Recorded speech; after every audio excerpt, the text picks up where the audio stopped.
Lotshani, ibizo lami ngingulungile Mabhena, kodwana enkundleni zokuthintana ngaziwa ngoDorhodere Lungile Nika Kelon Mabhena.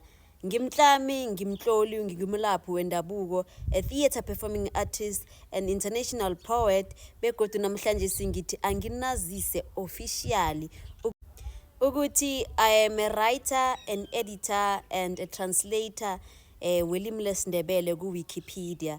Okutsho ukuthi kunama-articles lapha ku-Google ozothi nawathola atlanywe nofana atlolwe ngesindebele kungenzeka ukuthi amanye ngewami. Nami ngingomunye wabatloli belimi lesindebele abafaka isandla mihla namalanga ku-internet ukuthi isindebele sibe khona.